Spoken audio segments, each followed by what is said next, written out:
In the alternative world created by Philip Pullman in the trilogy His Dark Materials, people need to be careful about what they are seen reading in public, from fear of a repressive, religiously driven regime called the magisterium. Theresa May's administration, whatever its faults, is more tolerant. But, in recent weeks, it was risky to be caught in public with Pullman's new book, La Belle Sauvage, which returns to Lyra, hero of His Dark Materials, 17 years since the release of the final book in that series.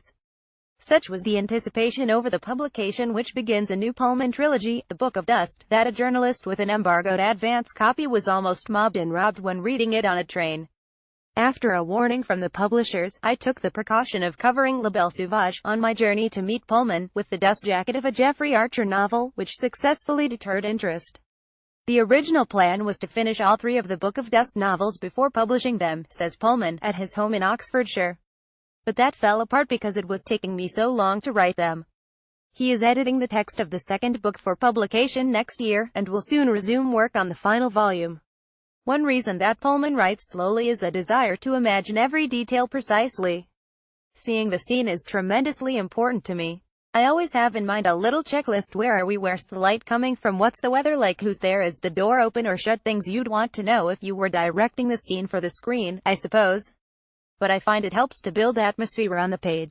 The teenage years of Lyra, a child of illustrious parentage who becomes involved in a fight against the magisterium, are well known from the best-selling Dark Materials novels, a stage adaptation of the series, which ran at the National Theatre from 2003 to 5, and a 2007 movie version, The Golden Compass. Nicole Kidman played Mrs. Coulter alongside Dakota Blue Richards' Lyra in 2007's The Golden Compass, but The Book of Dust will show Lyra's life before and after the existing stories, and is described by Pullman as neither a sequel nor a prequel, but an equal. Partly because the magisterium was one of the historic titles of the Catholic Church, His Dark Materials was perceived as an attack on the Christian churches. But in La Belle Sauvage, Pullman seems to be more broadly critiquing ideological intolerance and tyranny in society and politics. That was the idea in the first trilogy, he says. But it is going to be much clearer in the new books. One of the things I've got in my sights is what William Blake called single vision, the idea that there is only one answer to any issue. Which is a terrible thing to go through, whether you are forced to believe it, or suffer from the consequences of other people believing it. Pullman was first categorized as a children's writer, but achieved a huge crossover adult readership. He attributes this broad appeal to writing and often plays as a schoolteacher they were cliché-ridden, deliberately hackneyed things. There was a Gothic one, a London East End play, an Arabian Nights script. But what I discovered was that I liked writing within a tradition because of what I could do with it. When I wrote the novels, I discovered that I was coming home to that part of my imagination. Literary traditions played. Within La Belle Sauvage are spy and crime stories, suggesting an interest in John le Carré and Agatha Christie. Le Carré is a gigantic presence in post-Second World War literature. I stole from him whatever I could find. As for Christie, I'd never really read her, until I had a spell in hospital recently. As literature they're nothing, but as plotting they're very clever. And she gets in some social comment and historical atmosphere. He read the Christies while recovering from a major operation, in March, to solve a chronic health condition. I haven't been well for a number of years, he says. I'm on the way back, but I have no stamina. The operation ended the problem I had, but it left me much weakened. I'm rather dreading all the touring I'll have to do with this book.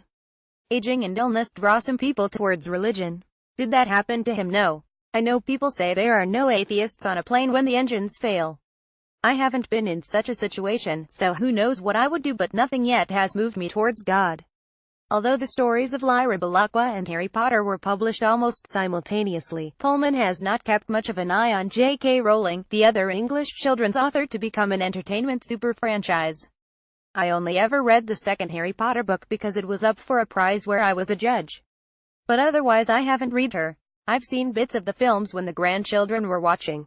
I haven't wanted to. Why, I don't know. But our simultaneous success is very curious. And was very useful to me, especially in America.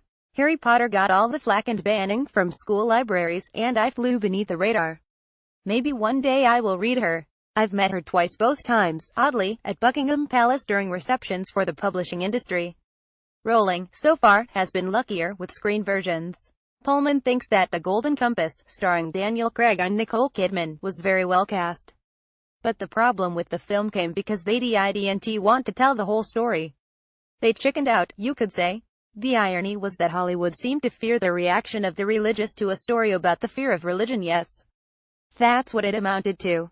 I hope we can be a bit more daring in the TV version. In 2015, the BBC announced a multi-season adaptation of his Dark Materials. Pullman is pleased that it is projected to stretch to 40 hours across 5 seasons. They used to talk about movies opening out a book and would spread their arms wide to show the breadth of the picture. But that isn't the point. What matters is length of time, not breadth of screen. The TV screen isn't very broad, but the length of time that can be made available now to a story is extraordinary. Philip Pullman reads his own Demon Voices essays on storytelling on Book of the Week, Monday to Friday, 1:45 p.m. Radio 4.